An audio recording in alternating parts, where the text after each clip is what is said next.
Greetings in earth, this is Bhagyashalini और आज हम एक और चर्चा करने वाले हैं सच्चिदानंद पर, और we can say that we are going to talk about wellness and holistic living. हम लोग ज़्यादातर यही समझते हैं कि अगर हम बात कर रहे हैं वेलनेस की तो उसका मतलब होता है कि हमारी हेल्दी बॉडी के साथ, और हम लोग की acceptance towards mind healthiness is now coming into being. हम लोग हमेशा यही सोचते हैं कि हमारी जितनी भी इलनेसेस हैं या सफरिंग है या पेन है वो हमारी बॉडी के साथ रिलेटेड है, बट हमें ये समझना चाहिए कि सबसे बड़ी जो हमारे अनहेल्दी हैबिट्स होती हैं वो हमारे माइंड से आती हैं. माइंड का अकेला मतलब ये नहीं होता कि इंटेलिजेंस या ब्रेन, या हम जो कहते हैं कॉन्शियसनेस, हम जो जिसे कॉन्शियसनेस समझते हैं वो कंप्लीट अवेयरनेस भी नहीं है, वो कंप्लीट कॉन्शियसनेस भी नहीं है. क्योंकि हम लोगों की कॉन्शियसनेस ये होती है हमने पढ़ाई कैसे करनी है, पैसा कैसे कमाना है, हमारी जॉब के बारे में, हमारे वर्ल्ड में जो चीज़ें हो रही हैं उसके बारे में हम सोचते हैं. हमारी इंटेलिजेंस लिमिटेड है. अगर हम IQ लेवल भी देखें तो हम लोग क्वेश्चंस पूछेंगे जो which are pertaining to the GK, या हम कहेंगे इसकी मैथ्स अच्छी है तो दिस पर्सन इज़ इंटेलिजेंट, इसकी लैंग्वेज स्किल्स अच्छी हैं. फिर हम बात करेंगे धीरे धीरे इमोशनल कोशेंट की. इमोशनल कोशेंट भी ठीक है, but we have to understand that what is holistic healthiness. Holistic healthiness is unconditional love. Yes, unconditional love for self. अगर हम अपने आप से अनकंडीशनली लव करेंगे, हम प्रेम भाव में बने रहेंगे, अपने आप को स्वीकारेंगे जैसे भी हैं, तो हमारे अंदर स्ट्रेस नहीं आएगा. और अनकंडीशनल लव का मतलब होता है किसी चीज़ से, किसी से भी कंपैरिजन नहीं करना. हमारी आधी बीमारियां तो कंपैरिजन से रिलेटेड होती हैं कि वो ऐसा कर रहा है तो मुझे भी ऐसा चाहिए, उसने ये गाड़ी खरीदी है तो मुझे भी चाहिए. ये सब चीज़ें जो होती है ना, ये हमें अनकंडीशनल लव से दूर करती है, क्योंकि हमें एक्सेप्टेंस नहीं आती है. अनकंडीशनल लव का मतलब ही एक्सेप्टेंस है कि जो जैसा है अच्छा है. अगर मालिक ने देना है वो अपने आप रास्ते भी दिखाएगा, जरिए भी बनाएगा. क्लास में टीचर्स को भी एक्सेप्टेंस करनी है कि मेरे सारे बच्चे जो है 90% नहीं ला सकते, and I don't need to condemn वो बच्चे जो कम मार्क्स ला रहे हैं. उन्हें मुझे इस बात से शोषण नहीं देना, या जो उन पे शोषण नहीं करना, या उनको पीड़ित नहीं किया करना. पेरेंट्स को भी ये रियलाइज़ करना है कि मेरे बच्चे को 90+ नहीं लाने नंबर्स. हर टाइम उसको ये नहीं है कि सिर्फ किताबी कीड़ा बने रहना है, क्योंकि जब ये नॉलेज यूज़ करने का टाइम आता है तब ये सारे किताबी कीड़े जो होते हैं उनके पास कोई भी नॉलेज नहीं होती, क्योंकि वो रट कर उल्टी कर कर आ जाते हैं. वो हेल्दी लर्निंग नहीं है, इसीलिए वो उल्टी कर देते हैं. और जब वो उल्टी करते हैं उसका मतलब यही है कि उन्होंने लर्न नहीं किया. अभी मैंने देखा कि एक केस सामने आया जहाँ पर एक फ्रिज में जो मोटर थी it was not compatible with the fridge. अब उन्होंने जल्दी से उसको चेंज भी कर रहे हैं कि भैया मोटर्स चेंज हो जाएं. बट मुझे एक बात बताइए, हमने उनसे जब बात की तो पता चला कि उन्होंने बोला नहीं, हमारे जो R&D है उन्होंने रिसर्च एंड डेवलपमेंट की है और उस हिसाब से ये इस बार गर्मी ज़्यादा पड़ गई इसलिए फ्रिज काम नहीं कर रहा है. तो हमने पूछा अगर ऐसी बात है तो हमारी कंट्री में राजस्थान भी है जहाँ पर +50 डिग्री सेल्सियस तो होता ही है. अगर 50 ना भी हो तो 45 से तो ऊपर जाता है. तो आपके फ्रिज तो वहाँ कभी भी कामयाब नहीं होंगे, क्योंकि आपने सिर्फ R&D इतनी रखी थी जो आपको लगा कि भैया हाँ इस फ्रिज को ऐसे चलाना है, इस ऑप्टिमाइजेशन पे कर रखना है कि भैया हाँ कभी दिल्ली में या आसपास. दिल्ली में तो हमेशा 45 डिग्री तक तो बहुत बार ही गए. पिछले आप 20 साल का रिकॉर्ड उठा के देख लीजिए. बट क्योंकि उन लोगों ने जो रिसर्च एंड डेवलपमेंट में, उनकी साइंस लिमिटेड थी। वो थूक के आ गए थे पेपर पर, उल्टी करके आ गए थे, अनहेल्दी लर्निंग की थी उन्होंने, क्योंकि उनके पास एक्सेप्टेंस नहीं थी। उन्होंने मार्क्स अपने माँ बाप के लिए कमाए थे। ऐसे ही आप डॉक्टर्स के साथ देखते हैं, केसेस इतने बढ़ गए हैं। कई डॉक्टर्स जो होंगे वो वायरल होने पर भी वो दे देंगे एंटीबायोटिक्स, जो वायरस पे तो अफेक्ट करती नहीं, बट हमारे स्टमक का बायोम जरूर हिला देती है। और ऐसे अनगिनत केसेस हैं जहाँ पर हम देखेंगे कि रिसोर्सेज डिप्लीशन हो रहे हैं, कचरे को हम लोग वेस्ट जो है उसको प्रॉपर्ली डिस्पर्स नहीं कर रहे हैं। हम लोग हर चीज़ अपने हिसाब से कर रहे हैं, क्योंकि हमने सिर्फ पढ़ाई पैसे के लिए की थी।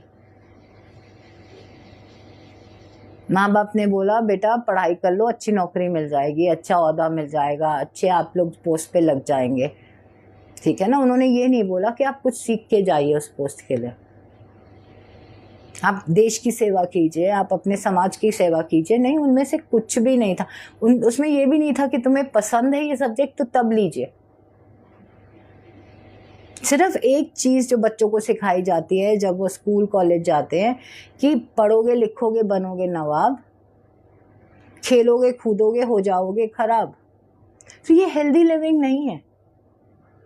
और फिर जैसे ही ये बच्चे बड़े होते हैं जिनको हमने खेल कूद से रोका होता है, they really don't have activities, sports activity नहीं होती, और स्ट्रेस के साथ उनकी बॉडी ऑलरेडी अनहेल्दी होती जाती है।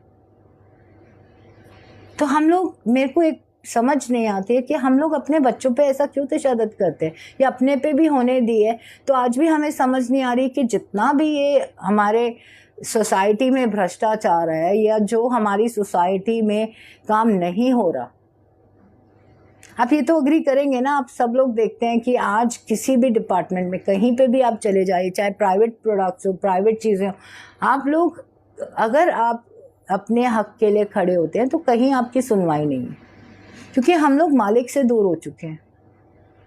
We don't love ourselves. हमने अपनी ताकत दे रखी है कि ये मेरा नुमाइंदा है, और वो नुमाइंदा क्या कर रहा है, अपनी जेब भर रहा है। मेरे दोस्त ने ये चीज़ ली है तो मुझे भी ये लेनी है, मुझे उसकी ज़रूरत है या नहीं है, इट डजंट मैटर। सो ये सब चीज़ें हमें अनकंडीशनल लव से भी दूर करती हैं, एक अनहेल्दी लाइफस्टाइल देती हैं। और आज वो अनहेल्दी लाइफस्टाइल का रिज़ल्ट हम देख रहे हैं कि हम लोग कितने डिपेंडेंट हैं एक्सटर्नल एनवायरनमेंट पे, और उसको हम लोग कितनी तरह से एक्सप्लॉइट कर रहे हैं। हम लोग कितना डिपेंडेंट हैं डॉक्टर्स पे। अगर एक छींक भी आ जाएगी हम डॉक्टर के पास भागेंगे, और फिर हम कहेंगे कि ये दवाइयाँ हमारे को रिएक्ट कर गई। आपको पता है एवरी टाइम आप एंटीबायोटिक का कोर्स लेते हैं तो it is like dropping a nuclear bomb in your stomach, क्योंकि वहाँ का आपका जो माइक्रोबायोम है, जो आपका गट हेल्थ है, वो भी चली जाती है। एंड जब आप इसी गट हेल्थ को लूज़ कर देते हैं, आपकी इम्यूनिटी डाउन हो जाती है। इस चीज़ों को अगर हम थोड़ा सा भी ध्यान रखें इन चीज़ों के बारे में, तो we are actually just surrendering to ill health, suffering ourselves, क्योंकि जितना भी हम एक्सटर्नली ढूंढेंगे वो हमें और बीमार करेगा। एंड में आके डॉक्टर कहेगा अच्छा ये ऑर्गन भी निकाल देते हैं, ये भी निकाल देते हैं, ये भी निकाल देते हैं। आपको एक और मज़ेदार बात बताती हूँ। By the end of the time when an elderly person is in the hospital, doctor ने उसको बोल दिया होगा नमक मत खाइए, चीनी मत खाइए, तला हुआ मत खाइए, आप आटा मत खाइए, ये मत खाइए, वो मत खाइए, और उसके पास ऑप्शन क्या रह जाएगी, उबला हुआ पानी पीने की।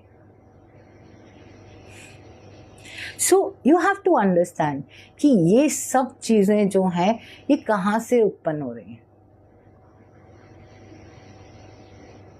क्योंकि हमारा माइंड को हमने ट्रेन कर दिया है सिर्फ चिंता करने के लिए, क्योंकि हम पीपल प्लीजिंग हैं। हम अपने आप को नहीं एक्सेप्ट करते, हमें कैसे लगेगा हमें दूसरे एक्सेप्ट करेंगे। हमें ये सब चीज़ें छोड़नी है, हमें रिलैक्स होना है। जब तक हम लोग अनकंडीशनल लव में नहीं आते, हम लोग रिलैक्स नहीं हो पाएंगे। और उसके लिए सिर्फ एक ही रास्ता होता है कि जब हम मालिक की इबादत करें। हम यूनिटी कॉन्शियसनेस में आए, हम पे कोई भी चीज़ अफेक्ट ना करे जो पास्ट में हो चुकी है, हम उसको लेकर परेशान ना रहें कि वो मेरा फ्यूचर भी अफेक्ट करेगी या मेरा आज अफेक्ट कर रही है, क्योंकि इससे हम पास्ट में जी रहे हैं। और हम कोई भी चीज़ के लिए बॉदर ना करें जो फ्यूचर में होना है, क्योंकि वो तो ऑलरेडी सब लिखा हुआ है और हमारे को उस रास्ते पे चल भी जाएंगे।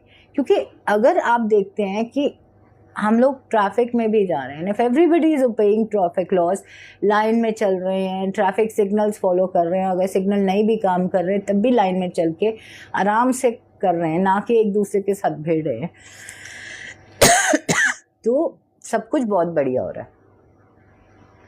पर जैसे ही हम लोग ट्रैफिक रूल्स को डिसोबे करते हैं, हम लोग अब ढंग से चला नहीं रहे, हम फ़ोन, आजकल मैं ये देखती हूँ कितने लोग, आप लोग गाड़ी में निकलिए और देखेंगे कि आपके आगे जो है वो गलत चला रहा है, क्यों, थोड़ा सा आप आगे जाके देखेंगे वो फ़ोन पे लगा हुआ है। और ये हमेशा ही होता है, आप देखिए रोड क्रॉस कर रहे हैं तो उनके हाथ में फ़ोन होगा, वो सिर्फ फ़ोन की तरफ देख रहे होंगे, वो ये नहीं देख रहे कि ट्रैफिक कैसे आ रहा है या क्या है, उनको रोड क्रॉस करनी चाहिए या नहीं। क्योंकि हमारा माइंड जो है वो हमने बहुत बुरी तरह से उसको इल हेल्थ में ले आए हैं, उसकी पेन एंड सफरिंग इतनी बढ़ा दी है कि अब हमें खुद नहीं पता, हमारा माइंड रहना ही नहीं चाहता इस बॉडी के साथ, एंड इसीलिए वो इधर नहीं होता, वो या तो पास्ट में होगा या फ्यूचर में होगा। हम और भी चर्चा करेंगे, और ये सब 56 भोग जो बुक कभी रिलीज़ होगी उसमें दिया हुआ है कि हम अपने आप को कैसे वेलनेस में ला सकते हैं, एंड ये हमको ये अंडरस्टैंड करना है कि हमारा सब कुछ हमारे भीतर ही है। अगर we are here and now, हम इस पल में रह रहे हैं, तो हमें कोई भी तूफ़ान बड़ा नहीं लगेगा, और हमें पता है कि अगर कोई बीमारी आई भी है तो वो चली जाएगी, वो इधर हमेशा के लिए रुकने के लिए नहीं आई है, वो मौसमी है। बट अगर हम लोग अपने माइंड को ऐसे ही इल रहने देते हैं, क्योंकि हमारी आज की डेट में जितनी भी तकलीफ़ें हैं, चाहे हमें बॉडी पे दिखती है, बट वो सारी हमारे माइंड के कारण है। अगर हम चिंता से हट के चिंतन में लग जाएंगे, it will take time, but ये सब चीज़ें हमें हमारी एक होलिस्टिक हेल्थ की तरफ लेके जाएगी, वेलनेस की तरफ। Thank you so much.